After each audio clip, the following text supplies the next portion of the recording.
Kia ora, ko dia ho, hara mai, welcome to Homemade Let's Cook.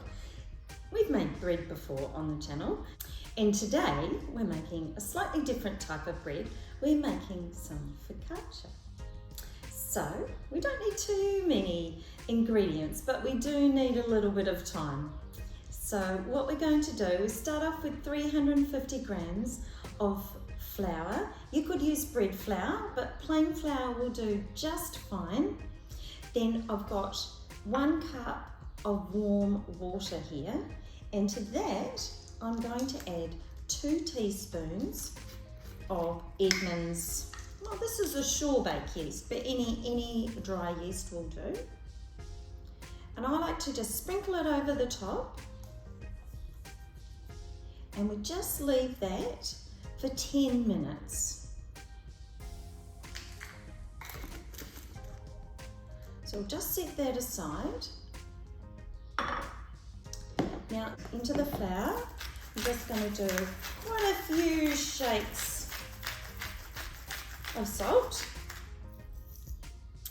And also, I'm going to add some sugar as well. And this is going to help the yeast activate. So I'm going to add a flat tablespoon of sugar to that as well. And to this, also going to just shake in a little bit of time. That's probably about half a teaspoon's worth.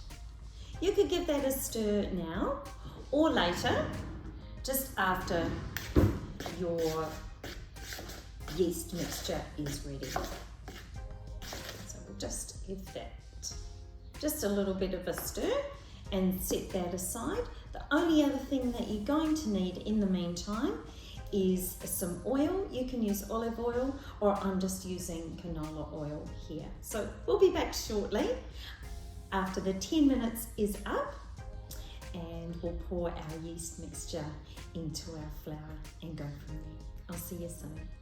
So our 10 minutes is up. Bring back in your water and yeast mixture, and then add to that a tablespoon and a half of your oil, and then add a little bit of oil while you're using the oil to a container that will be large enough for the dough to rise in. So you could just give that a little bit of a stir. Now make a well in the center of your flour, which also has, of course, the salt, the sugar, and a little bit of thyme in there. I could mention that you could use any other herb in there as well as you wish, and you'll see later on that we're actually going to add some sprigs of rosemary into the top of the focaccia. So you could add some dried rosemary into the mixture. Oregano is an option as well, or you could just leave it plain too. So give that a little bit of a stir. The mixture should be reasonably soft to the touch, and we're going to turn it out onto the bench in a moment. And then it's the all-important kneading part. I'm just going to give it a little bit of a scrunch while it's in the... Scrunch is probably not the right word, but just get my fingers in there before I turn it out onto the surface, and it'll just give me an idea if I need to add, or how much flour I need to pop on my bench. Now this has actually come together really nicely, so I might not need to add too much flour at all. So I'll just pop that on the bench, and with 2 hands, just start to move it around. Just roll it back and forward. There'll be some little bits that'll fly off, but don't worry about them. You can pick them up while you're kneading. Now I've got some little bits of wet bits, so just add a little bit of flour, and then just start to incorporate that as you need. Now you want to knead this for probably at least 5 minutes if you've got the patience. If you haven't, get someone to share the roll with you. But you want to get it to the point where the yeast is starting to activate, and that will happen while you're rolling it around. Now, depending on how your dough is, you can probably roll it on your bench without any flour. So I'm continuing to pick up the flour as I move along, and I won't add any more unless I need to. So that's starting to come together really nicely. It's lovely and soft.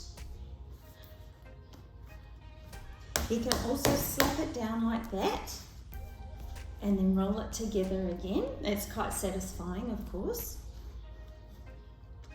Most doughs, of course, are pretty versatile. So if you wanted to make this into a pizza dough, you could do exactly the same thing, exactly the same recipe. Could also make it into a loaf of bread as well. Because we definitely did something very, very similar when we made our, it was a chili, sweet chili and cheese bread, didn't we? That was lovely. Maybe look out for that one if you haven't seen that one. So I am going to continue kneading this for a few more minutes. And then what I'm going to do is I'm going to pop it into this greased plastic container, and I'm going to cover it with Glad wrap, and then I'm going to put that in a warm spot. It doesn't need to be in the sun for about an hour. And what we're looking for is our dough to have doubled. And then I'll see you after that. See you soon. So it's been an hour and our dough, as you can see, has doubled, might even be more than that, in size. Take off the plastic wrap and place down a little bit of flour on the surface. Then turn the dough out onto the bench. Don't worry that it starts to deflate.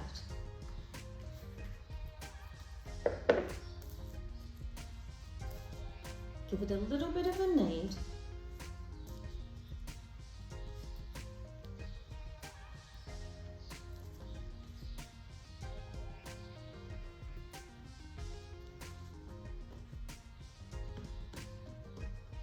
And then it's time to put it in the tray.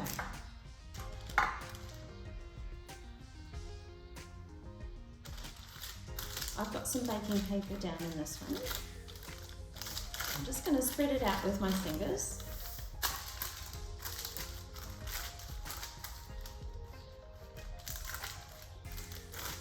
So we're going to prove this dough again, so it doesn't matter that some of the air comes out of the dough while you're pressing it into the tin.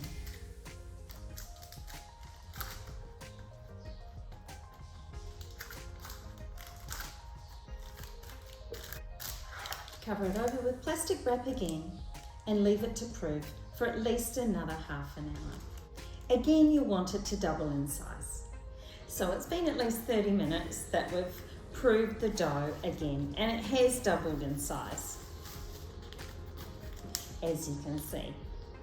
Now it's time to put a little bit of oil on the top, and the simplest way I find to do that is to just dip your fingers in some oil and to rub it over the top.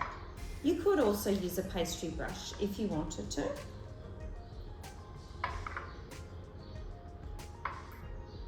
And once I've done that, I'm going to dimple the dough, and that's really just putting those holes in it. So I'm just going to take a wooden skewer and make some holes in the dough. You can go right through until you can hear the pan.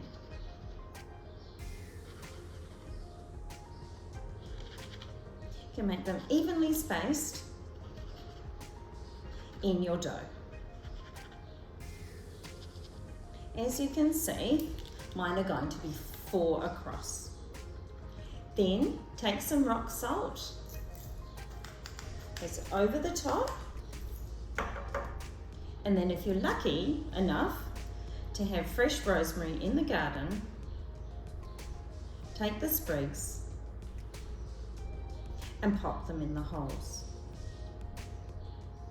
This will create a lovely effect on your bread. And it also adds an additional layer of flavour. Then place it in the oven to cook for at least 15 to 20 minutes on a high 200 heat. Take it out when it's brown all over. And we'll be back with the finished product. See you soon.